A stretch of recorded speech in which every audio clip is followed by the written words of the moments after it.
Alors, est-ce que vous êtes satisfait des révélations de cet épisode ? Et bonjour à toutes et à tous, on se retrouve aujourd'hui pour ma critique de l'épisode 7 de la série Star Wars The Acolyte. Comme d'habitude, on va commencer avec une partie sans spoiler, un épisode qui va concrètement parler du flashback qu'on avait eu dans l'épisode 3, je crois, mais sous une perspective différente. C'est ce qu'on attendait, c'était l'avant-dernier épisode de la saison, et on se rend doute, le dernier épisode sera un gros combat, ou en tout cas quelque chose d'assez gros, et on pouvait se douter que pour l'épisode 7, on allait avoir des révélations, toutes les révélations sur ce qui s'est passé du côté de Brendock. Et c'est concrètement ce qu'on a eu. Je ne vais pas rentrer dans les détails, mais oui, on a eu des révélations. On sait exactement ce qu'il s'est passé. Et est-ce que ça m'a convaincu ?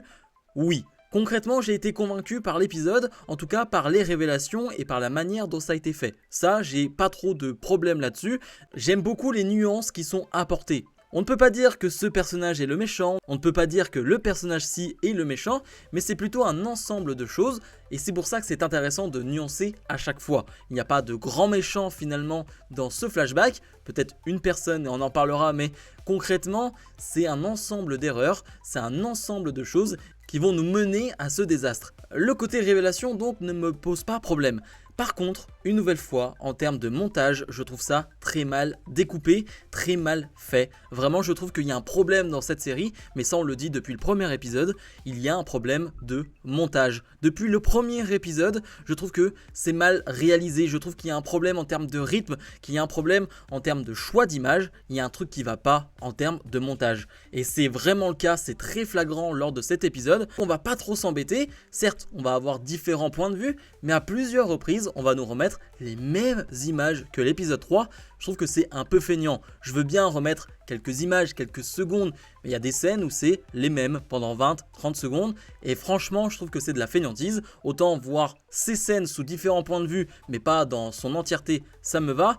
Mais là, à certains moments, je trouve que c'est un peu trop gros. Oui, l'épisode fait 45 minutes sur le papier, mais je trouve qu'il y a un vrai mauvais rythme lors de cet épisode. Je l'ai apprécié, mais je pense qu'ils auraient pu faire beaucoup mieux. On va rentrer maintenant dans les spoilers, et comme je le disais, on est dans le flashback et on va suivre les Jedi, donc 16 ans auparavant sur Brendock, et on comprend qu'ils sont dans une espèce de mission exploration. Parce que c'est assez bizarre ce qu'il se passe sur cette planète. Il n'y avait pas de végétation due à un problème il y a des milliers d'années, et là aujourd'hui il y a de la végétation, il y a de la vie, et ça c'est pas normal. Et c'est pour ça que ça fait des semaines et des semaines qu'ils sont sur cette planète pour enquêter, pour voir réellement ce qu'il se passe. Alors ils ne vont rien trouver dans un premier temps, et puis on a ce qu'on avait vu lors du premier flashback, un Saul qui va voir Mai et Osha. Il va donc aller parler à Indara et aux autres Jedi et leur dire qu'il y a bien des personnes sur cette planète. Les Jedi vont donc aller voir ce qu'il se passe réellement, et ça c'est la scène qu'on a vue lors du flashback, sauf que à ce moment-là on va réellement être dans la tête de Torbin.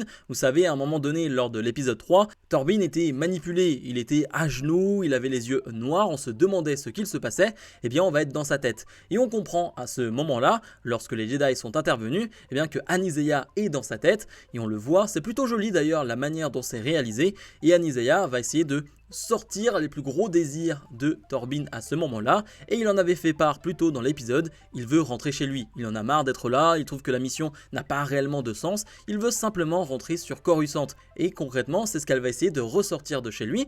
Alors dans un premier temps tu te dis pas que c'est très dangereux et que ça va poser problème, concrètement non, tu te dis pas que ça va être très important, mais finalement si. Et surtout, à partir de cette scène et donc de la première rencontre entre Saul et Osha, Saul va être directement attaché à Osha. Et c'est là où les problèmes commencent. Et c'est là qu'on voit que Saul a vraiment des problèmes pour gérer ses émotions. Chose qu'on a vue dans le temps présent, mais c'était le cas aussi dans le passé. Parce qu'il est déjà beaucoup trop attaché à cette personne, il l'a senti, elle veut être une Jedi, mais est-ce que ce n'est pas forcément ses désirs à elle, mais les désirs de Saul d'avoir une Padawan et d'avoir Osha en tant que Padawan, et c'est ce que lui dit Indara. Indara qui est clairement la sage du groupe, c'est clairement elle qui prend quasiment tout le temps les bonnes décisions et qui a quasiment tout le temps raison. Si on l'avait écouté de A à Z lors de cet épisode, la tragédie ne serait pas arrivée. On va donc avoir les prises de sang qu'on avait eues auparavant, etc. Et puis ils vont se rendre compte qu'il y a un problème au niveau du sang des deux filles.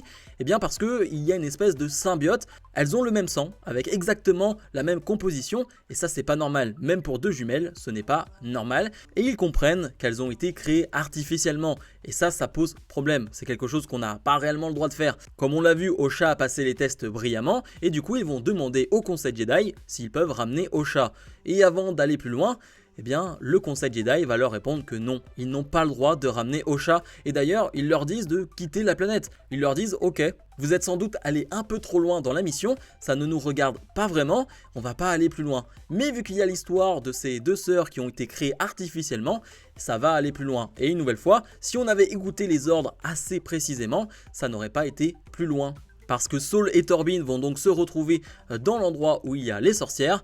Et là, ça va directement partir en cacahuète. Parce qu'on va revoir la scène où Mai met le feu à côté de la chambre de Osha. Sauf que la scène est assez différente. On voit que Mai ne fait pas exprès. Elle déclenche le feu et puis comprend et réalise que ce n'est pas bien. Elle n'a absolument pas envie de ça. Elle est terrifiée. Et tout ça, c'est sous les ordres, sous la pression de Coril, l'autre mère. Clairement, elle a mis un coup de pression et Mai, c'est qu'une enfant. Elle a suivi finalement ce coup de pression. Donc clairement, Mai est une victime dans cette histoire, elle aussi. On va finalement avoir un combat entre Saul, Torbin et Coril, Anisea, mais ça va pas aller hyper loin, dans le sens où Anisea va essayer d'user de ses pouvoirs de sorcière, sauf qu'à ce moment-là, Saul va paniquer et va tuer Anisea avec un énorme coup de sabre. Le truc, c'est qu'Anisea le dit, moi je voulais simplement laisser partir Osha, j'allais la laisser partir, j'allais la laisser venir avec vous. Et là tu te dis que Saul a encore merdé. Alors oui, dans un second temps tu peux dire, quand une sorcière fait ce genre de geste devant toi, oui, tu te poses pas la question et tu as forcément très peur de ce qu'il va arriver, bien sûr. Donc c'est un problème de communication en soi. Mais du coup, Corbin est présent et comme je le disais, on pensait que Anisea dans la tête de Torbin, ça n'allait pas aller plus loin que ça. Et bien suite à ces pensées-là, Torbin n'a qu'une envie, c'est de rentrer chez lui. Et qu'est-ce qu'il faut faire pour rentrer chez lui? C'est de kidnapper les deux sorcières. C'est pour ça qu'il est à l'intérieur avec les sorcières, c'est pour kidnapper Osha et Mai. C'est sa seule intention parce qu'il veut revenir à la maison. Donc tout ça est assez relié, tout ça est assez logique finalement. Et puis on va voir les sorcières qui vont réussir à manipuler Kelnaka, le Jedi Wookiee qu'on va enfin voir en action. On était un peu déçus parce qu'il était mort dans le temps réel. Là on le voit en action et les scènes sont plutôt cool. Une nouvelle fois, les scènes de combat au sabre laser de A à Z dans cette série ont été excellents et ça ne bouge pas. Là dans ce flashback, que ce soit Torbin face à Kelnaka ou Saul face à Kelnaka, ça fonctionne très bien. Vraiment c'est assez joli, il y a quelques ralentis qui sont très beaux, je pense à ce saut de Saul contre Kelnaka. Non franchement rien à dire, c'était très beau. Finalement, Indara va se poser et va réussir à remettre tout en ordre. Elle est clairement la plus sage du groupe et arrive à faire en sorte que Kelnaka retrouve ses esprits. Saul, lui, a une autre tâche et va se retrouver dans la scène où on a vu Mai et Osha face à deux ponts qui tombaient. Eh bien, on voit que dans cette scène, Saul retient les deux ponts qui sont en train de tomber, sauf qu'à un moment donné, il va faire un choix. Il va faire le choix de laisser tomber mais parce qu'il ne pouvait plus, il n'avait plus la force pour résister, pour faire en sorte que les deux ponts restent debout. Et du coup, Mai va bien tomber, il va réussir à rattraper Osha au dernier moment. Et ça, c'est ce qu'on a vu finalement. L'épisode va se terminer avec les Jedi qui sont dans leur vaisseau, qui sont anéantis. Ils ont bien compris qu'ils avaient fait une erreur. Une nouvelle fois, tout n'est pas de leur faute. Tout n'est pas de la faute de Saul, tout n'est pas de la faute des Jedi. Mais ils en sont quand même grandement responsables. S'ils avaient écouté dès le début, et puis même s'ils avaient tout simplement pas interagi, s'ils n'étaient pas intervenus comme le Conseil Jedi leur avait dit, eh bien on n'en serait pas arrivé là. Et puis on apprend à la fin que Indara et les Jedi vont mentir au conseil et vont dire une espèce de vérité où c'est Mai qui a brûlé le temple Jedi et que tout le monde est mort à cause de Mai. C'est la vérité selon les Jedi.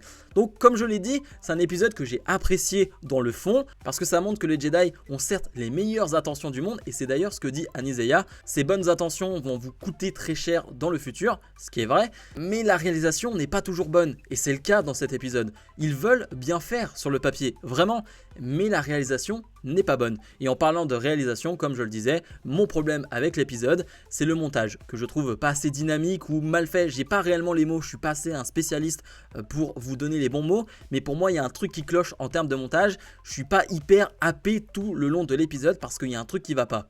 Mais bref, n'hésitez pas à me dire ce que vous en avez pensé de cet épisode. Comme d'habitude, n'hésitez pas à mettre un maximum de pouces vers le haut, à vous abonner. Je sais que je n'ai pas fait ma critique de l'épisode de House of the Dragon, peut-être vendredi. J'ai pas vraiment eu le temps, mais j'espère la sortir vendredi. Et normalement demain, on se retrouve pour ma critique de l'épisode de The Boys. Bref, salut.